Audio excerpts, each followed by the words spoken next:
Hey guys, Sean here. Welcome to the F1 Word Live again, and with the race reaction stream for the 2019 Australian Grand Prix. Not a bad start to the season. It wasn't anything spectacular. It wasn't the greatest race we've ever seen, but not bad at all for Australia. I really enjoyed that. I really enjoyed that. I'll be coming to you guys for comments and questions and whatnot throughout the stream. I'll be joined by Jonty, just Jonty, in a few moments. Dan is still crying over Grosjean, unfortunately, so he won't be able to join us this morning, but we'll get him onto a future one very soon to get some more Grosjean banter with him for sure. But I'm going to start before I'm joined with Jonty, for anybody that missed the race, by revealing the race results. I'm going to say this for the first one of this season only, because it still baffles me how many people feel I need to still say this in a race reaction stream. Spoiler alert. We will be spoiling the Australian Grand Prix in a race reaction stream. Who'd have thunk it? Let's kick it off with the result then. Valtteri Bottas wins the opening race of the season with probably... certainly his best drive for Mercedes, in my opinion. Probably the best drive of his career so far. Fantastic. 20 seconds up the road from teammate Lewis Hamilton. Max Verstappen third for Red Bull. That is Honda's first podium, by the way, since Rubens Barrichello back in 2008. They are ecstatic, and understandably so. Disappointing weekend for Ferrari. Vettel had issues, some rumouring in MG UK, but I've seen nothing official. Ferrari saying they don't know yet. Charles Leclerc was told to hold station in fifth place despite catching Vettel, but disappointing for Ferrari. Great day for Kevin Magnussen. For Haas, sixth place for him. Nico Hulkenberg in seventh place. That was so tight. 7th, 8th, 9th and 10th and 11th covered by what? 2.5, 3 seconds come the end of the race. It was stupidly close. Hulkenberg 7th, Raikkonen 8th, Stroll in 9th place from 16th on the grid. Really good recovery for him. Kvyat gets a point, back-to-back points for him in his career, of course, after he got that point in Austin, I think it was, back in 2017. Pierre Gasly 11th for Red Bull. Yeah, we'll talk about him in a bit. Lando Norris 12th. He was disappointed, somewhat understandably, but I still think a good debut weekend for him, really, all in all. Sergio Perez 13th. Alex Albon in 14th. Giovinazzi didn't really get to see his pace today. I think his strategy didn't really go the way it was really planned. He struggled on those medium tyres late on in his first stint. 15th for him. Russell was in 16th place, 2 laps down, and Robert Kubica in 17th place, 3 laps down. Apparently he hit somebody on the opening lap. I've still not seen a replay of that at time of doing this stream, so I will try and have a look before tomorrow. But retirement for the Australian Grand Prix. Romain Grosjean, his wheel basically came off. It's as simple as that. Haas are going to investigate that one, obviously. Daniel Ricciardo had an incident at the start, went over the grass on the pit lane exit, and that ripped his front wing off. And Carlos Sainz's car, well, basically caught fire. It really is as simple as that. Not good. Reporting an MG UK issue, apparently, is what McLaren are saying. So, yes, not a great start to the season for Carlos Sainz. But Jonty, mate, good morning, good afternoon. Oh my God, I'm all over the place. Good morning. Not a bad start to the season at all, mate. Good morning, everyone. Morning, Sean. That was actually pretty good compared to what we usually get, have got for the last few years from the Australian Grand Prix. I don't know what people are complaining about. No, I said at the start, it wasn't the best race we've ever seen, but certainly for Australia, it was better than we've seen in recent years. And there's no major controversy. There's no, well, he only won because of the virtual safety car. Bottas, I don't know what to say. Phenomenal today, Jonty. Absolutely phenomenal. Yeah, that is one of the most dominant wins we've seen for the last couple of years. Bottas wanted that, and he was not letting anyone take it away. This is what we wanted. This is what we talked about over the winter. This is absolutely what he had to do, and boy, has he done it right. Yeah, I mean, I'm expecting some stick for what we said over the winter, but I sit here now and I stand by every word I said over the winter. But it's a brand new season, and he's turned up. Whatever he did in pre-season to reset and clear his head has clearly worked, because he didn't just win that race, he destroyed everybody, including his teammate. I've not seen any information on whether there was an issue with Lewis Hamilton's car, but 20 seconds to win the race isn't so much a surprise, because he's in one of him. In fact, you'd probably say the fastest car this weekend. But to beat his teammate by nearly 21 seconds, I think that's the big story from this. Is that Bottas just coming into this season going, do you know what, all of you that doubt me, this is what I can do? Or was Hamilton just not at the races? I don't want to take anything away from Bottas, because I think he was just as I've already said, stunning all afternoon or all morning or wherever you are in the world. Whatever time of day it is. Who am I? Yeah, no, it's absolutely right. Bottas has turned it around. Have you seen the radio message that's emerged after the race where I can't remember who it was who got on the radio to him, but saying this kind of payback for last year? Bottas turns around and says, "Yeah, to who it may concern, you." You know, that shows his character right now. Yeah, That absolutely. And really does. that's great to see.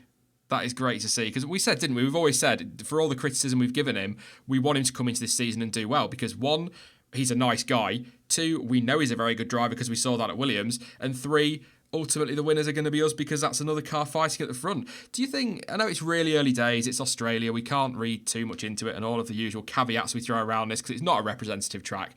But do you think this is him laying down a marker early on to Mercedes saying, you want me to be wingman, you're going to have to make some tough decisions? Absolutely. Everything he's been through over the winter, again, we were very critical, fairly, and we did say we want him to be up the front fighting. We want him to turn it around. He got the whole wingman thing last year. He had his own personal sponsors for 20 years drop him over the winter. This is a brilliant, brilliant turnaround saying, no, you're all wrong.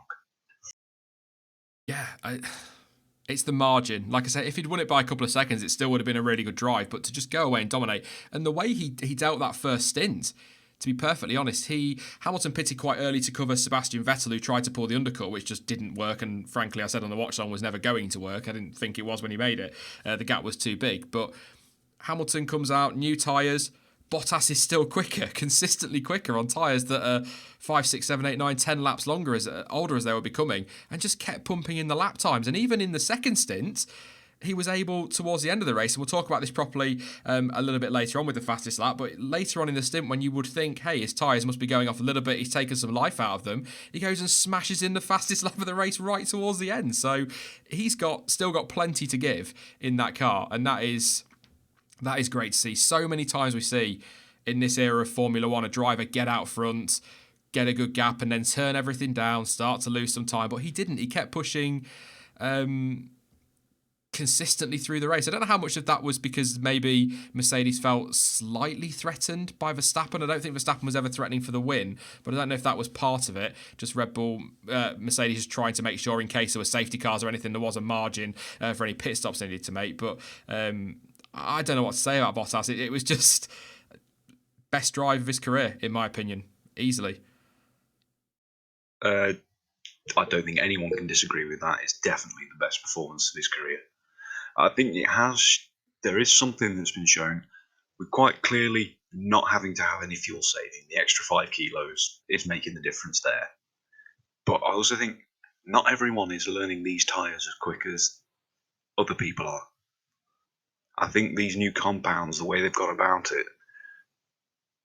they seem to be very difficult to get the heat and keep the heat in. And if you lose it, you're stuffed. It's going to take you ages to try and get them back into the right operating window. I think we saw that quite a lot throughout the grid with big differences between teammates. There's going to be differences between the different drivers, but inter-team, there's gaps throughout the field that are too big to just be down to the driver. So there's some people aren't learning these tyres, and that does bode very well going forward. Yeah, absolutely. I mean, what do you make of Lewis Hamilton? He looked dejected, understandably, after the race. When he was interviewed and asked if he felt like that, he said no. Obviously, it was a great result for the team and the usual kind of PR spiel we get from drivers who haven't had a particularly brilliant day. It is still second. He's ahead of, with all due respect to Bottas, Verstappen, Leclerc, probably his main title rival. So he's kind of got that advantage in the bag. But what did you make of him today? He didn't, a bit of complaining on the radio about tyres, just never really seemed anywhere near Bottas's pace. Big surprise, actually. Really big surprise after qualifying. To be honest, it seemed very much like the Lewis we had at the start of last year. Yeah. The strategy, they did the right thing, having to, making the call to cover off a potential undercut from Vettel, it might have been a little bit too safe because the Ferraris didn't really have the pace at the time anyway. But you can't ignore what your competitors are doing. You do have to react. It's something that's stung them several times last year and in years previously. So they were doing the right thing there, but he just couldn't get any pace back after that point. I'm wondering what. It's very difficult to think what's wrong with him, to be honest. He was so upbeat after yesterday, even more so than last year. So it's a tough one. Yeah, I mean, last year we had this conversation, didn't we? And then we got slammed in the comments from a few people saying that we're talking rubbish because Hamilton wasn't flat. He was happy. He wasn't happy last year at all for the first couple of races. Contract on the line at that point as well, and there were a lot of question marks, weren't about his future. But he didn't look happy. He looked happy before the race in all the interviews, but he wasn't happy during the race, and he wasn't happy afterwards. But my argument to that, I suppose, is that he is Lewis Hamilton, and he doesn't expect to finish second. He certainly doesn't expect after last season to be coming into this year and ending the race 20 seconds behind his, as people say on social media, wingman. So I think that's probably where the slightly downbeat Lewis Hamilton has come from today. We've come into this season expecting Hamilton to get preferential treatment because that's what Vettel's going to get at Ferrari, as we saw today, and we'll talk about in just a second. And it's not gone that way in the first race. Long way to go. 21 race season. But we did come into this race after yesterday. We're not going to rant and moan about it, but a lot of negativity on social media talking about the season being over, Mercedes domination. That's still around, but died down a little bit, interesting enough, because Bottas won and not Hamilton. I'm not saying that's linked, but it does feel that way. But I think we're in for a very good season because Red Bull and Honda clearly have pace. Ferrari will not be that far off the pace come the, let's say, in air quotes, proper tracks like your Bahrains, your Chinas and places like that. It really could well be, particularly if Bottas turns up and Leclerc can turn things around after a bit of a shaky start. We could have a proper good fight at the top end between 3, 4, 5 drivers. Yeah, exactly.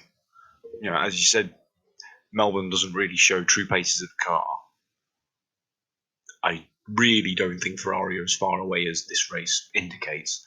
And like you say, the Red Bull's genuinely quick.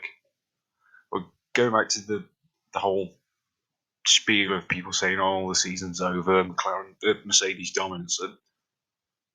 As you said yesterday morning, would we have got the same thing if Bottas put it on pole? That's the turnaround we're seeing now. People are just going on about how good Bottas's performance is. They're not complaining about the season being over. Yeah, I was. I'm not going to lie. I'll be cheeky. I'll say this very quickly. I was very tempted yesterday to cancel the qualifying report and do an end of season review. Be dead sarcastic with it, but I decided against that in the end, as you'll all be very pleased to hear. But I very nearly did. But Max Verstappen, third place. Fascinatingly, Jonty, and I had to double check this on stream when I was doing the watch along, his first ever podium in Australia, but more importantly, I guess, Honda's first podium since 2008. So, great stuff. Really good drive from Max. I think if Bottas hadn't won this race, I think he probably would have got driver of the day today. Yeah, probably. He drove an amazing race. I mean, it's not that much of a surprise that it's his first podium in Australia because all years previously, first few races, he's busy driving into people. But this year, he seems to have carried over the maturity and control that he had for the second half of last year. That's going to make a big difference to his championship challenge because at the moment, yeah, he's in with a shout. Yeah, we laughed it all off, didn't we? We laughed after testing, and it's sort of Helmut Marko. Oh, we're in this fight, and you're like, nah, don't be daft. That's not going to happen. And then qualifying, and you go, nope. He split the Ferrari's really good day, and then the race pace is there. Overtook Vettel, legitimate. I mean, DRS assisted, but he still got the overtake done. A little bit disappointed he couldn't take the fight to Lewis Hamilton because I think Hamilton versus Verstappen for the last 10 laps would have been epic to watch. We saw that in Austin last year, so a bit gutted that didn't come about, but still really close to Hamilton. And I don't really know what to say. I was surprised that it was his first podium in Australia. No, obviously based on last year it wasn't great, but I thought he'd been closer. But I think his best finish was about 5th or 6th place in Australia prior to this. So really good start to the season. And like you say, if he's carried that maturity on from the back end of last season and he can continue that consistently through this season, I think he's in with a shout at the championship. You know, if he'd started this season, last season, how he started this season in Australia today, where would he have been come the end of 2018 based on what he did in the second half? That's the big question mark. We asked that so much over the winter, didn't we? And I think he's got a great shot of maybe the title a little bit out of reach, but he's got a great shot of certainly being in his first proper full-on title fight in Formula One. And I think Helmut Marko's prediction of 5 wins is very possible, particularly if you throw in the likes of Monaco, Mexico, Hungary, places like that. I think they've got a great chance of 5 wins. So I'm confident. We'll stick with Red Bull very quickly before we get to Ferrari. A little bit disappointed by Gasly in some respects because I kind of expected him to get himself into the points. But 17th to 11th, 0.3 of a second off a point, is that good? Bearing in mind Australia isn't really a track where overtaking is a big feature. It's not awful, it's just not great, is it? Honestly, as much as I do genuinely like Gasly, no, it's not good. It's actually very bad. When you consider what Red Bulls, in other hands, have managed, just look at Monaco last year. Max started right at the back. And he was 11th, 10th after like 8 or 9 laps. And that's in Monaco, which is significantly more difficult for overtaking than Australia. So it really doesn't bode well for Gasly, and there was a lot of sloppy errors. That was the big worry. That's a good point, actually, on Monaco being tougher to overtake and Max Verstappen doing that. I just saw somebody in chat actually say he didn't make a single overtake. Obviously, this is just an initial race reaction, so I've not really gone back and checked things, but it's not awful. I don't think it's awful. I feel a bit for him. He's had a bit of dealt a crap hand yesterday by the team. But I don't like... I was listening to Sky afterwards briefly, and then they're asking Christian Horner if Gasly's under pressure. It's like, oh, come on. It's been one race. It's been one race. There's people talking about, oh, Kvyat scored a point, maybe Gasly will get dropped and swapped around, and it's like, come on. We had this last year with, all right, fine, they're bad examples, but Stoffel Van Dorn and Brendan Hartley, and it's like, it's the first... I won't ever sit down and say a driver has been crap or has been underperforming until we've had like 6 or 7 races, a third of the season, so we can really judge what they're doing. But I think I expected points. And dare I say, and I might upset a few Gasly fans here, but I'm just going to say it. Had Ricciardo been in that car, he would have been in the points. He needed to be more aggressive with Kvyat. I know it's his first race for Red Bull, but to be 0.3 behind that car, same power unit, better chassis, he should be passing at least Kvyat in that car. It wasn't just the fact that it's supposedly better chassis, same power unit, and also the fact that he came out on the soft behind Kvyat on the hard. Admittedly, Kvyat was up to temperature, but it was only going to take a lap or 2 for the softs to be perfect. That was what made the big alarm bells start ringing in my head. And this is Red Bull. Yeah. You say it's crazy to talk about it, but Kvyat got the boot for Spain. Yeah. I don't know. We'll see. We'll see. See how they go after China. If he's still been poor then yeah, we'll start to have that conversation. But I think it's his first season with them as well. I think Kvyat got the boot by Spain, but he had well, I say that, he beat Ricciardo in his first season. So anyway, that's a topic for another day. Let's talk about Ferrari. Title favourites leaving testing. Half a second clear of Red Bull in second and Mercedes in third. Should be arriving in Australia to dominate. Frankly, and we will get onto Vettel's issues. I know he had some mechanical issues, but forget that. Prior to his mechanical issues, Ferrari were nowhere on pace, really. No, they really weren't. I'm going to hold the optimism for the title fight, but it's just down to setup. Hmm. I really, really hope it is just not suiting such a bumpy layout that you get at Albert Park. I mean, Bahrain's going to be the first real test of where the cars are at. We already know that. Australia's never truly representative of what they're doing, but it doesn't look great. I'm trying to be optimistic, but it really doesn't look great. They seem to have been leapfrogged by Red Bull at this point. Yeah.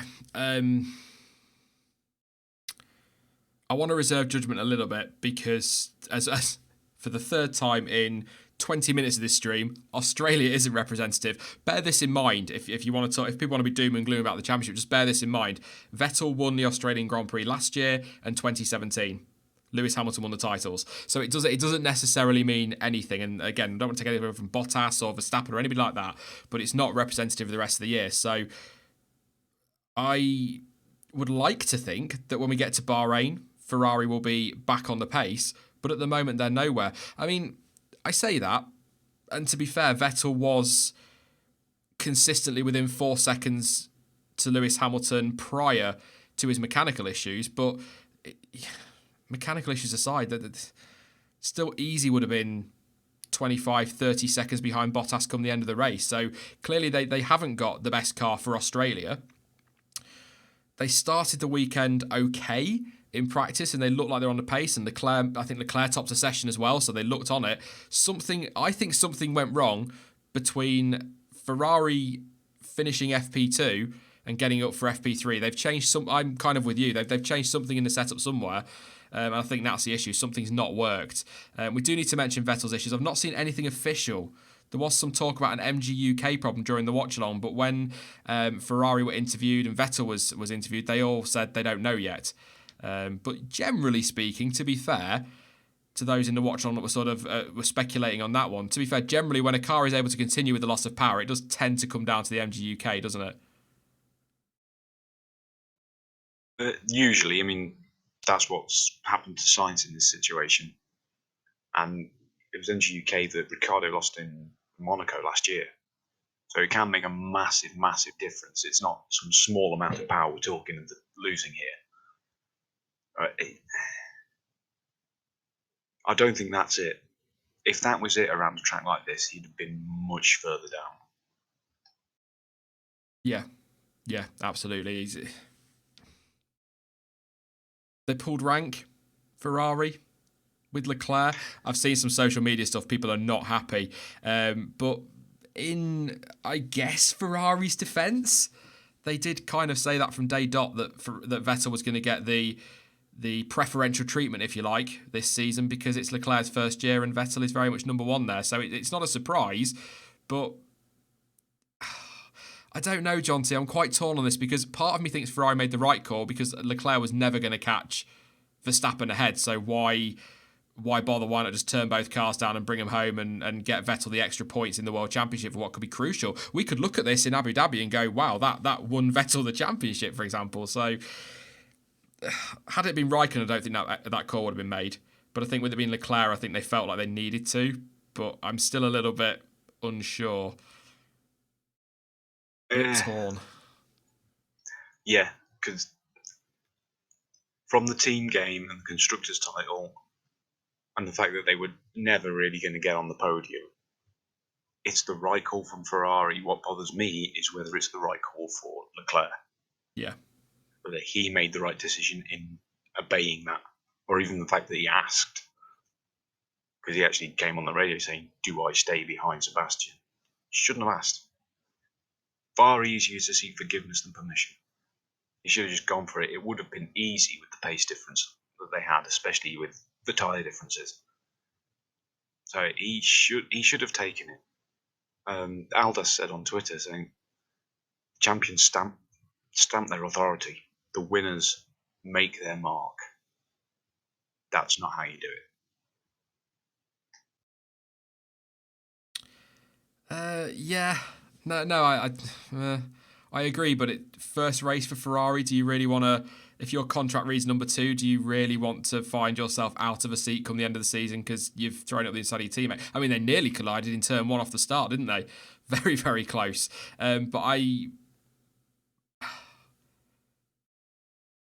I'll be honest, if I was in Ferrari's position, I would have made the same call. However, if I was in Ferrari's position, with the gap he had back to Magnussen, I'd also have pulled Leclerc in to go for fastest lap. But there you go. Yeah, exactly. That's baffled me. Why it's such a difficult thing. It's going to turn out right, and like you say, it's probably smart to do as you're told at this point with regards to keeping his seat for the whole year. But maybe I would just like to see him go for it.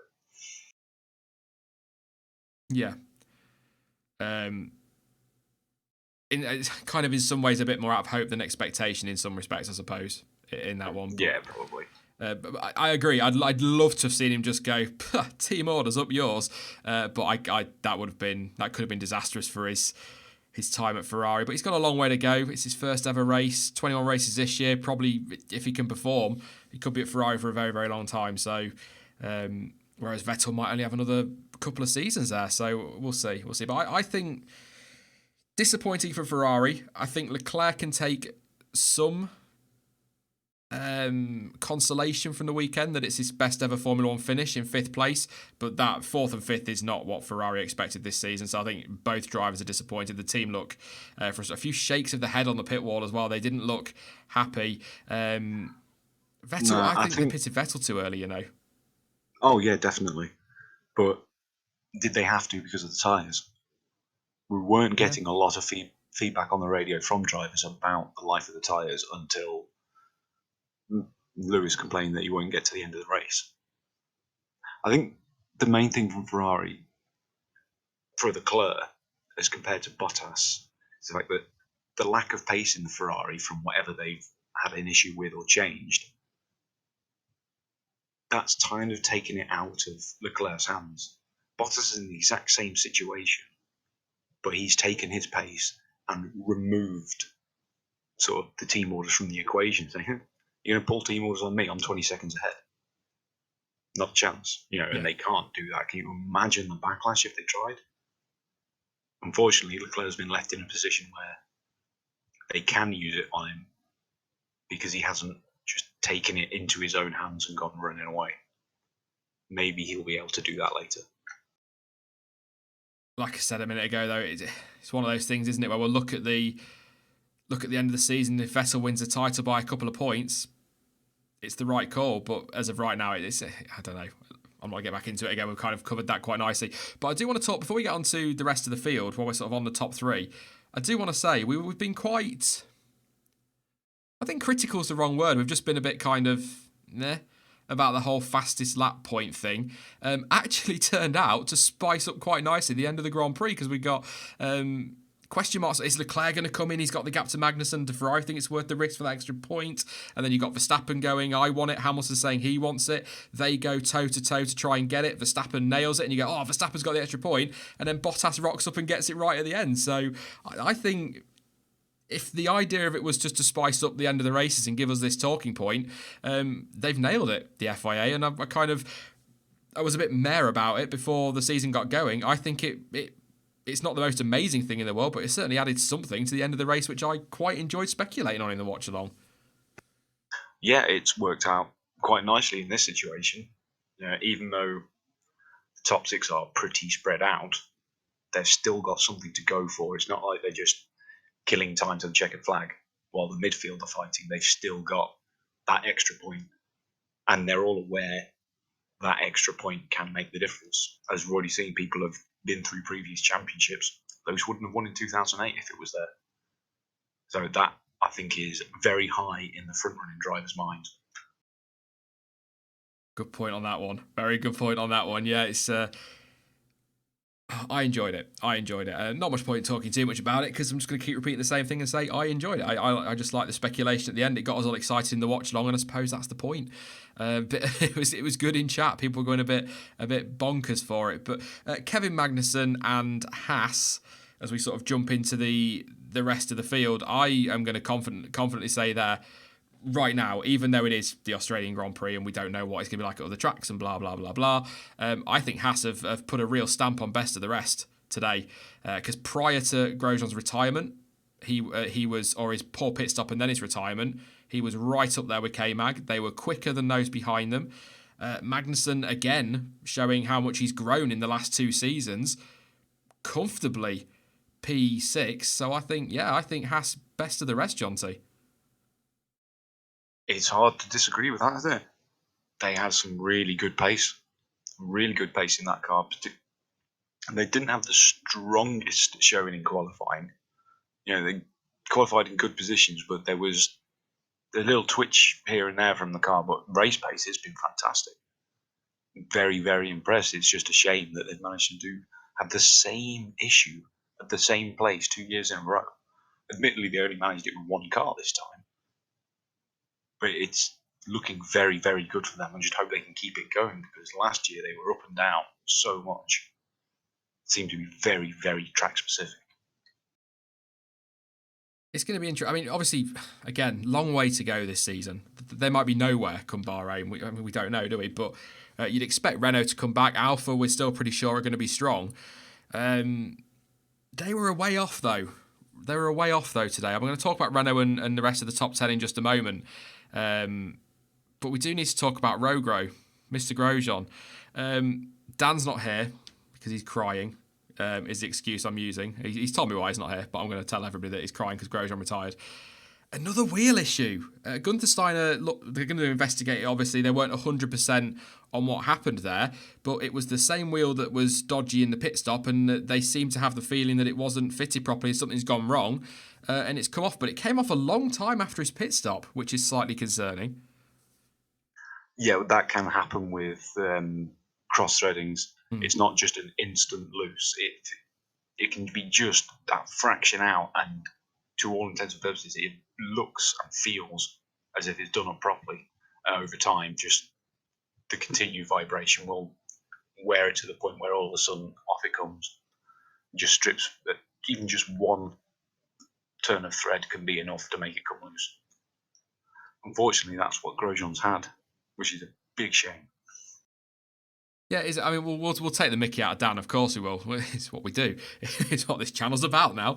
But I am disappointed for Romain Grosjean. But I will say, although he was solid in 7th place prior to his pit stop, I think K-Mag had him in his pocket. He got the jump on him off the line and seemed to be the quicker of the 2 Haas boys again.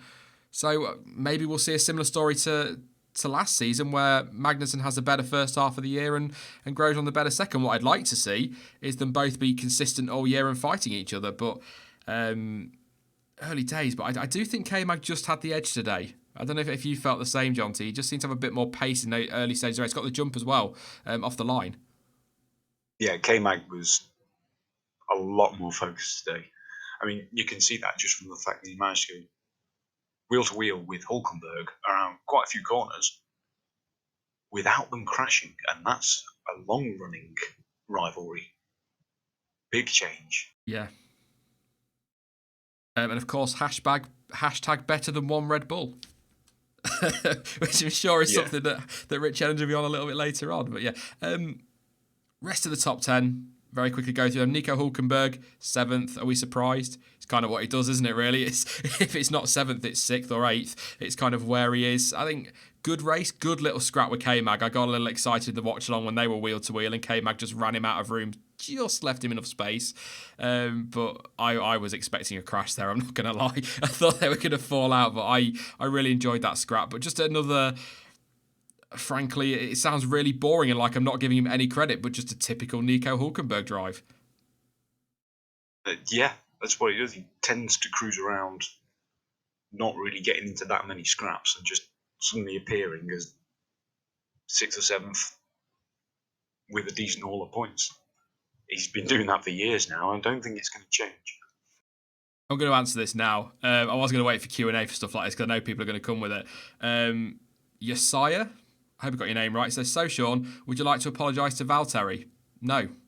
I stand by every word I said in the winter because he wasn't good enough last year. Bad luck and team orders aside, he wasn't good enough, but it's a new season, as I said at the start. Obviously, you're a little bit late to the stream, but start of the stream, I said, brand new season. He's gone away and refreshed, and he's absolutely nailed it. So credit where credit's due. He's showing us what we all know was there from his time at Williams and his early days at Mercedes. So no apology for last season. But for this season, fantastic drive, easily the best of his career. So, yeah, there you go. But what was I going to say? Kimi Räikkönen, weird. Like, not him personally. I don't know if he is weird. But just a really odd weekend from Alfa Romeo, if I'm being honest. I thought they were right in there for best of the rest, and the pace was good. It was good. They were in the midfield fight. Great scrapping, by the way. Hulkenberg backwards to Gasly. I think there's like 3 seconds, maybe 4 seconds between them all. Really good to see. But I just don't think... Am I being harsh? Is it because it's Raikkonen? If Alfa had got Ericsson and Giovinazzi, would I be thinking this? It's kind of... Am I expecting too much because Kimi's there? Does that make sense? I don't think you are. Kimi drove really well, and the car has got some real pace in it. Alpha were a bit, crap on strategies today. They completely destroyed Gio's race. And I don't think they made the best calls for times to bring in Kimi. It seems like they've tried to use Giovinazzi to hold people up to make a gap for Kimi, but they did it in such a bad way that they'd completely ruined the race for one of their cars. They could comfortably have had 2 cars in the points with the pace they'd got, as long as they played the strategy right. Instead, they just focused on trying to get one in, which is a bit silly. Yeah, because I was watching Gio in the watch-along, and those rear tyres are gone. He was sliding all over the place, and I was like, he'll be in this lap. I think he stayed out for another 2 or 3 laps, and I was thinking, what are you doing? You know, I understand that you want to run longer and you want the fresher tyres towards the end of the race, but if you're losing 3, 4, 5, 6 seconds a lap, by the time you get to that pit stop, you've no point anyway, because you're not going to catch him back up. So I was really surprised, really odd strategy call for a team that is so experienced. I mean, they're new in terms of their name, but the whole team is exactly what it was last year, just with 2 different drivers. So I was really surprised by that. But I just expected more from Alfa this weekend. But I think first race of the season, 4 points in what's going to be a tight midfield fight, that could become quite important towards the end of the season. But then you could argue Magnussen and Hulkenberg's could as well. So yeah, I expected more from Kimi, but I think that's probably because it's Kimi. But I did definitely expect more from Alfa this weekend, a bit more pace. Thank you very much, by the way, to the Stig for his couple of contributions. Really do appreciate that. You can drop donations on the stream if you want to, no pressure, in the comment section down below. Links to Streamlabs and to PayPal. On the subject of money, I see what I did there. Lance Stroll. Dog turd Lance Stroll, worst driver on the grid, not going to get anywhere near Perez, P9 from 16th on the grid. What more do you want me to say? He absolutely spanked Perez. There's no other way to put it. I've tweeted about it a couple of times. Oh, told you so. I kept saying for most of the winter, don't keep saying that Stroll is rubbish and has just bought the seat. He will surprise people, and he very much has today. Prince Lance of Stroll, team number 1. Yeah, again, it's early days, and part of this is just his Discord mascot, I know. But it was a really good drive. 16th on the grid, got another good start. I think he was P12 or 13 after the first couple of laps. Obviously, part of that was because of Daniel Ricciardo's issue, which we'll talk about in a moment. But good start, which we know he can do. I think he topped the stats last year for most positions gained on the first lap of any driver, so we know he can do that. His pace was there. The team nailed the strategy for him. He was able to consistently deliver the speed he needed to for that strategy to work, and he got the points for Racing Point, whereas Perez kind of went the other way. I didn't really see much of him, in fact. I don't know if he got caught in traffic at some point between pit stops, but he was just really surprised to see Perez and Stroll swap positions almost, because Perez was the big shock, one of the big shocks yesterday when he delivered that lap. We said in qualifying, didn't we? Did the watch along, we both thought, where's that come from Perez? And then he kind of lost that in the race. So, which is odd because Perez is not the best qualifier, but he tends to be the better racer. So it's kind of gone the opposite way this weekend. Like I said, long way to go, but really... Oh, of course he did. Thank you, Pennybags. Perez got caught behind the Geo train. So that'll explain why Perez was so far off. Not taking anything away from Lance Stroll, of course. But yeah, 2 points, Racing Point, considering I think they came into this season with a lot of us thinking, 8th or ninth in the championship in terms of the pecking order. So I think they'll be happy with a couple of points. Absolutely. But I tell you, one driver who I'm so happy, aside from Lance Stroll, to see in the points, Daniel Kvyat. If you love a stat, and it is a weird stat, it is back-to-back points for Kvyat. His last points finish was the US Grand Prix 2017 when he was drafted in to replace one of the Toro. I think it was Gasly. Might have been Hartley. It was one or the other. Was drafted in to replace them. And stuck it in the points there in his one and only race at the end of that season. Had a year out, comes back, points straight away. Good job to hold off Gasly. Yeah, Gasly behind him, but also not a million miles away from Nico Hulkenberg in 7th. So I think for a driver, another driver who people think is pretty dreadful, to turn up in his first race with all that pressure on him, all the question marks lingering over why Toro Rosso made that call, I think he can be very happy with that, and he probably will be. Yeah, absolutely. You should be happy with that. He did a really, really good job. As we again said all winter, he's going to be coming in as a guy with something to prove. He needs to show not just Red Bull and Toro Rosso, but the whole Formula One community. Look, I got treated really unfairly. This is what I can really do, and he certainly started off pretty well. Thank you to Theo. He replaced Gasly at the US Grand Prix. Thank you for that one. It was one or the other. But yes, I think I'm very happy with that one. Just looking through the field, I'm going to talk about Daniel Ricciardo in just a second, but just while I'm running through the order, quick word on Lando Norris. We've already talked about Pierre Gasly if anyone's late to stream, but quick word on Lando Norris. He was disappointed after the race. Really disappointed because he thought the car had more in it, but I think for a first weekend overall, and also for a first race, 8th on the grid in qualifying, which was a big surprise yesterday, which I still think is probably a little bit more than that McLaren's got in it for the rest of the season, with all due respect to him and the team, and to Carlos Sainz as well. But I think really good in qualifying, and he raced well today. I know he got caught in traffic behind Gio, and I know the argument would be really he should have been getting past Giovinazzi earlier, but his first ever Grand Prix, 19 years old, in a McLaren he's just seen his teammate blow up, or he's found out his teammate's blown up, so there's going to be concerns over reliability. Rather than just steaming up the inside of Gio, he's taken his time and made sure he's got the move done, rather than risking it and getting all the criticism for crashing out on his first race. So I think 12th, yeah, it's no points, but I don't think that's a bad show at all. But he was genuinely disappointed. Yeah, they haven't come out and said as much, but I suppose it's reasonable to suspect that they asked him to turn things down after the issues that Sainz had. I certainly would have been, as if you're in the team, you need to at least get the car home rather than cause further problems in races to come by taking grid penalties and what have you for new components. Instead of just, no, it's 50-50 whether we'll get in the points or not, so let's just play safe. That was probably a smart move. Again, nothing's actually been said officially, but that's what I would suspect. I mean, as fans, and I suppose, I don't want to say pundits, because that's not what we are, we're fans of Formula One, we sort of sit here going, I think that was stellar. But as a racing driver, we're not racing drivers. I'd imagine he's probably looking at it going, oh, well, I've got nothing from this weekend, because there's no points on the board, and I can see why he's disappointed, but I think he can take a lot of heart in what he's done this weekend. He's done really, really well. Solid. I think is a few people saying Owen McGee. Lando seemed really solid. I think that's a good word for it.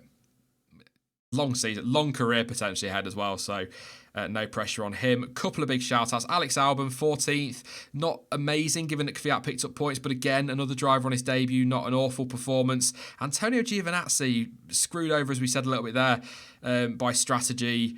Wasn't an amazing day, but I think he could have been better off if they'd have maybe pulled him in earlier.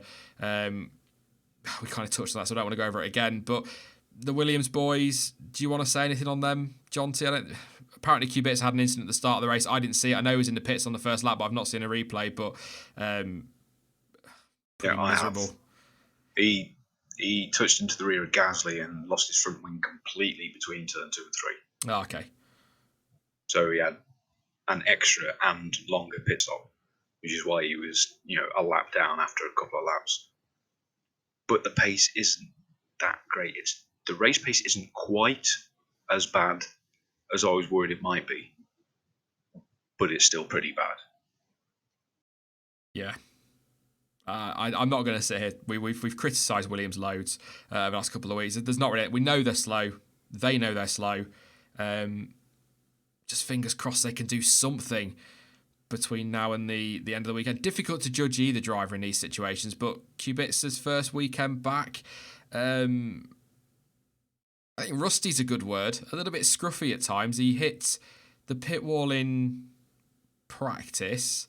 Hit the wall in qualifying. Did you hear the story, by the way, as to why he hit the wall? No.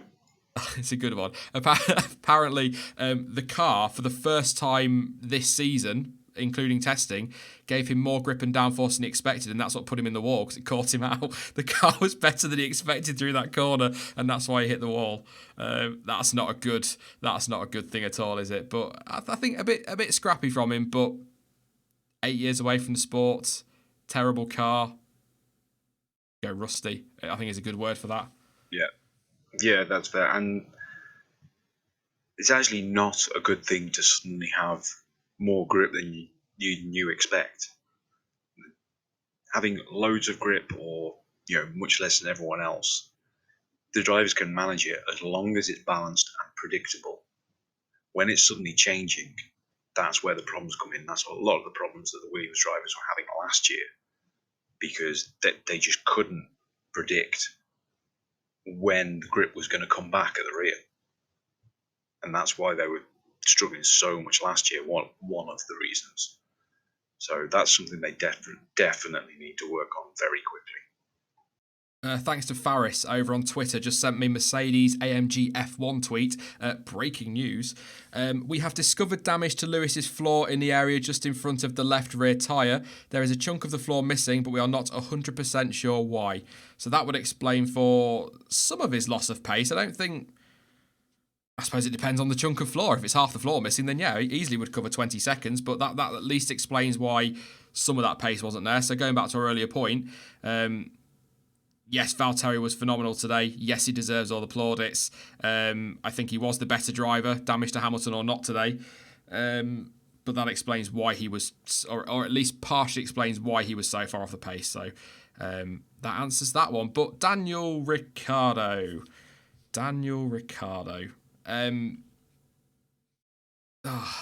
Weird incident, Jonty. I can't. It was odd when I watched it back a few times. I watched it very quickly before I came live again. Perez puts a bit of a squeeze on, but I don't think it's the start of the race. There's nothing wrong with what he's done there at all. There was still space. Ricciardo's then ended up on the grass on the pit exit, hit the little bump. The bump of concrete between the grass and sort of dipped into that, and then it smashed his front wing off. Really weird incident. I don't think I've ever seen that anywhere, let alone Australia. Not in that way, no. It was very strange. But so was Ricciardo. It was a bit tentative and nervy almost from him. We don't see that at all. He's a smart racer and a very good overtaker. And the start of the race, he's usually pretty aggressive, but he's clever. He can keep out of these problems. Going off onto the grass is always going to be a risk, especially at the start like that. So, full up to speed, Danny Rick wouldn't have done that. He'd have just come across the other side, maybe backed out. I think he felt a lot of pressure with being the home race, new team, and all the rest of it. So it is a very strange one. It is also very worrying how easily that front wing snapped off. The same with Kubica's. Yeah, we expect to see some front wing debris into turn one, didn't we? But not quite that much. Not whole front wings come flying off. It was no blame at all at the door of Perez, as far as I'm concerned. A few people in the watch along were sort of going, will Perez get a penalty? No. Not. First of all, it's the start of the race. Secondly, he left enough space. That was Ricciardo's decision to go on the grass. And it was a mistake. I think... Sorry, Ricciardo fans. Annette's going to hate me for that in chat. I know she is. But I think that was Ricciardo's mistake at the end of the day. But I will say, correct call from Renault. I've not seen they've had any reliability. As far as I know, they've just pulled him in because they knew the race was done. protect the engine or the power unit, protect the gearbox and all of that, and go again in Bahrain. I think that was the right call from Renault, especially given the reliability issues they then saw with Carlos Sainz, who we'll cover now while we're on Renault. Big blow up, big fire, paint cracking all over the engine cover. It was a right mess. That's MGUK is what McLaren said. A couple of people in chat a minute ago said MGUH, I think, but MGUK is what McLaren said. That's engine penalty, maybe? Although he should get 3, shouldn't he? So possibly not. Yeah, but it will take away from their pool of components, which means they will definitely end up taking penalties later on. I mean, they can choose to take a new one for the next race, but given the potential pace we've seen from the car, do they want to do that at a track like Bahrain? Yeah, I think that's kind of the point I was kind of making there. Not a penalty for Bahrain, but it's sort of screwed them over later in the year, hasn't it? But just disappointed for Carlos Sainz this weekend. Really, he was so unlucky in qualifying to get caught out with Kubic's incident.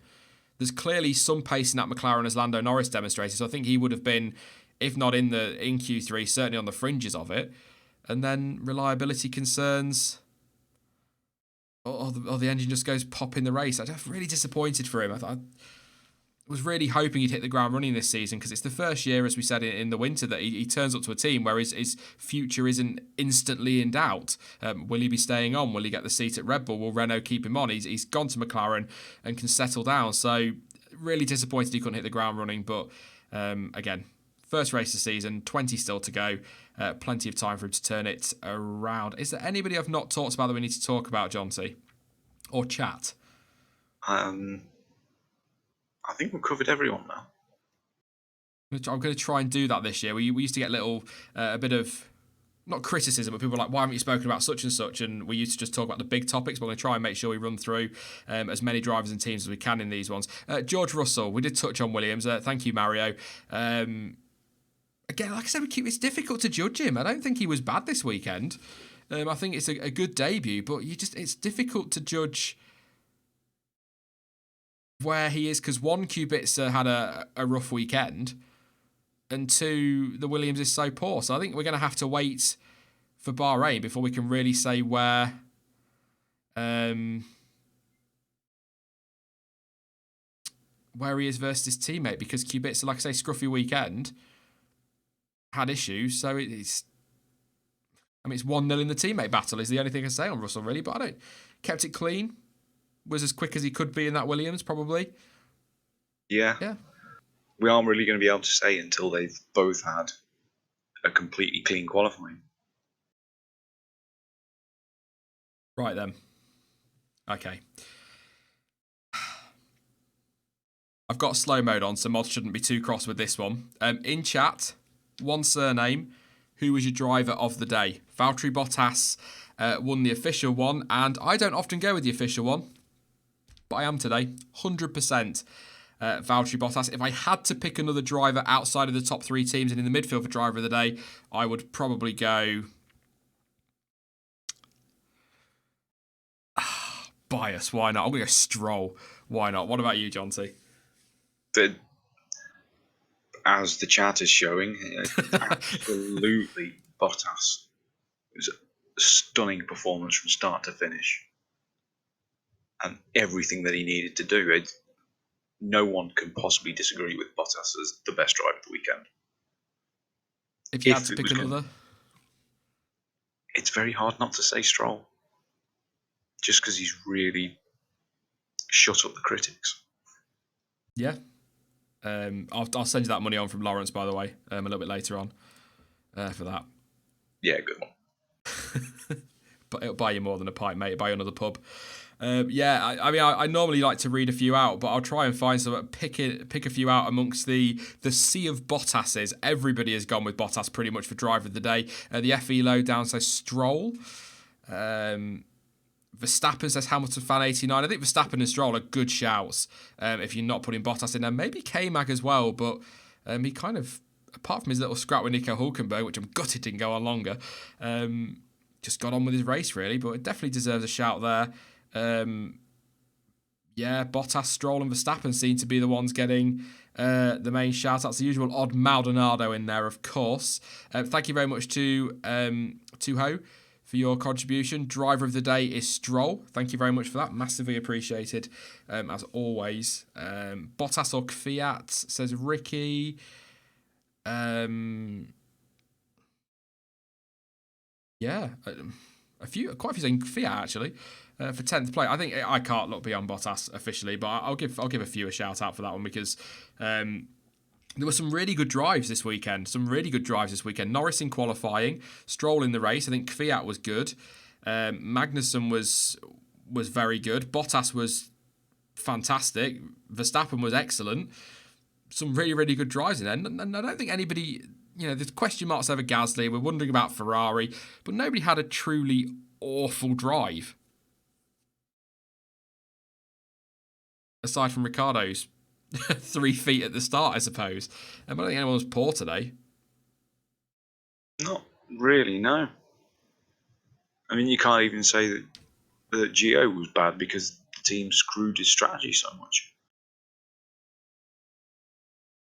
The other thing we like to do, if you're new on these race reaction streams, is 3-word race reports. I popped a tweet out earlier. You can pop yours in chat, but I'll read some of these out from Twitter. Martin says 77 wants 26. That was a great radio message, wasn't it? That he wanted the 26 points. Good job, Bottas, from Tristan. Jonty says Pierre, it's helmet. Porridge for breakfast, says Danny. The F1 Life says Jesus Christ, Valtteri. Jack Chambers. Rosso Red Bull reversal. Planet F1 James, it's Valtteri. There's a few good ones like that. Kvyat replacing Gasly, says Jem. Come on, it's been one race. But yeah, good fun. Need no wings, says Sebastian. Not sure Ricciardo will feel the same about that one this afternoon. Not again, McLaren, says Zachary. Finally close racing. We'll cover that in a second from Daniel. Jamie, rather have slept. There's a few people that think it's boring. I don't know how much of that is because the race was boring or the result didn't go the way they'd have liked. I don't know. I'm not saying that that's the case, but some people will disagree. Geo New Wingman says Strolly. Kvyat versus Gasly. Few of those saying that one. A few people saying they were sleeping. I don't blame us, but 3 o'clock this morning. That's not this morning. That's the middle of the night, Sean. Sergio, it's Lawrence. Ooh, says Zafe. Surprised that's not got you some stick. And I'll take 3 more since it's 3 words. Midfield is tight, says Brendan. Ferrari team orders, says Nishanth. I'm butchering names again. I do apologise. And I'll end on this one because it's a question as well from Johan. The regulations work ? I think what we can take, difficult around Australia again, John T, because it's not a track we often see much overtaking at anyway. But they certainly appear to be able to follow more closely than they did 12 months ago in Australia. Yeah, definitely. They're clearly able to follow a lot better, and again, at other tracks that have something of a proper straight with a bit more width, a bit more room to move in a better corner to make those moves, we could see things very interesting.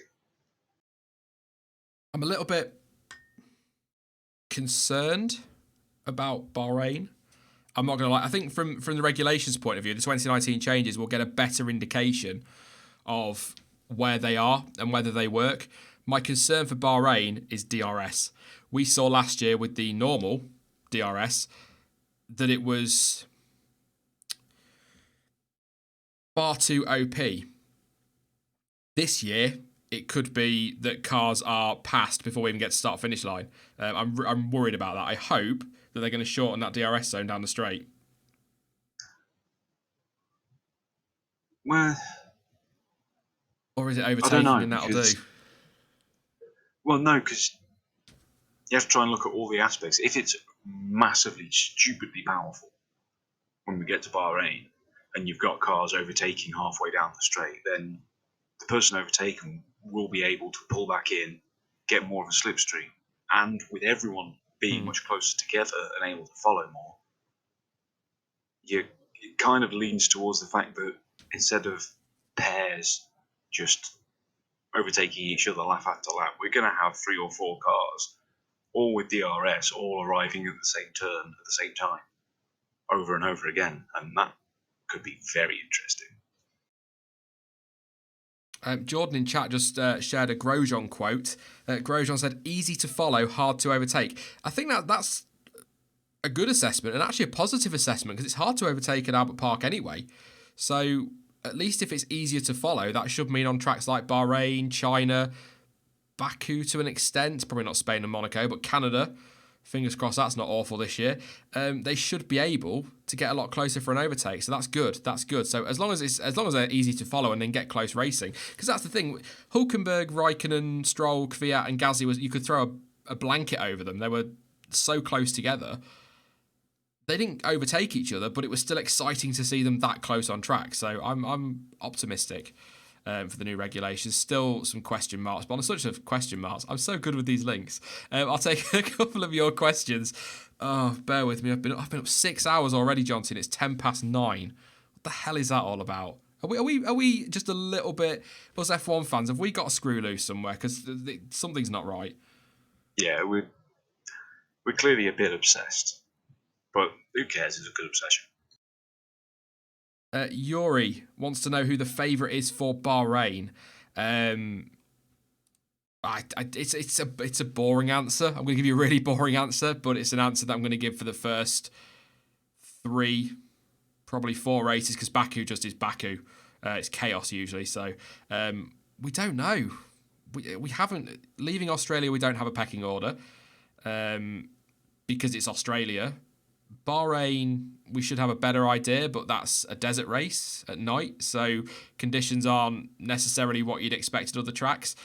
China, maybe we can probably read that in. I think by the end of China we'll have a rough idea. The trouble is though, Jonty, I was thinking about this earlier. By the time we get to say Baku and we're like, yes, we think we know the running order, 4 weeks later they all bring B-spec cars. So it all changes again. Then you've got Monaco, so we won't know. Canada, I think, is fairly unique, so it might be race 8 or 9 before we know properly where anybody is. Because, like I say, B-spec cars in Spain, it could all change again. Yeah, but that's half the fun. Oh, yeah. For me. The fact that that's an enjoyable, for me at least, is an enjoyable part of F1, the development race as well as the races on track. It's great to see who can find that little bit extra, that clever little winglet. And it's going to be very interesting to see how that goes this year with the new regs being in place. Like Toto Wolff said that they were expecting another second off the lap time come the end of the season because of development, which is incredible when you think they were already quicker than last year. So 1.5 seconds slower my backside. Good question from Aaron Dixon. Is the Mercedes engine back on top? I'm going to say no. And I'm going to say no because Vettel was sort of close-ish to Hamilton during the race. Now Hamilton had his issues with his floor. Leclerc 5th, Magnussen 6th, Raikkonen 8th. I'd say Ferrari still have the edge if you look at the whole result in terms of where, probably you've got Williams to take into account, I suppose, but where Racing Point were and the fact that Hamilton wasn't flying away from Vettel, but there are issues for that. I think Ferrari maybe just have the edge because of what the midfield teams that have got the Ferrari engine have been able to do. But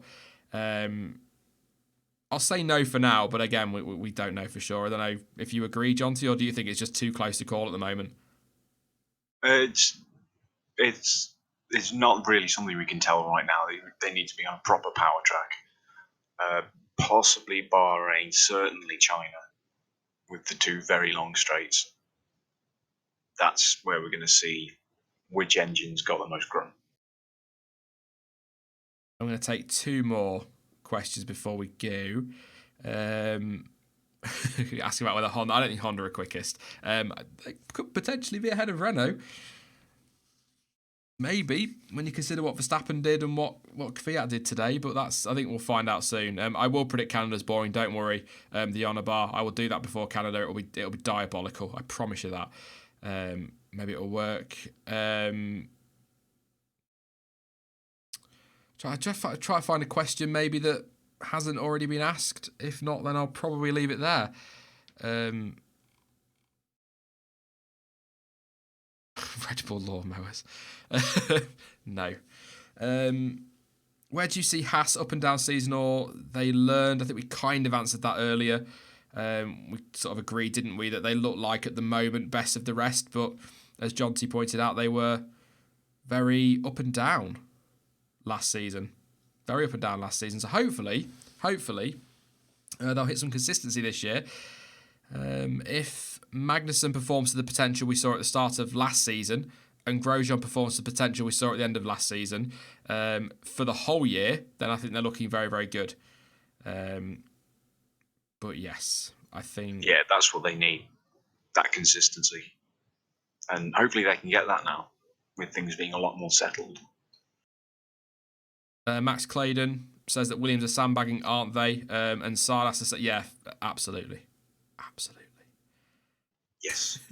Yes, that's exactly what. Just wait. You just wait. Give it a couple of races. They're just making us all think it's over, and then come Baku, front row lockout, 7 seconds quicker than everybody else, dominate the championship.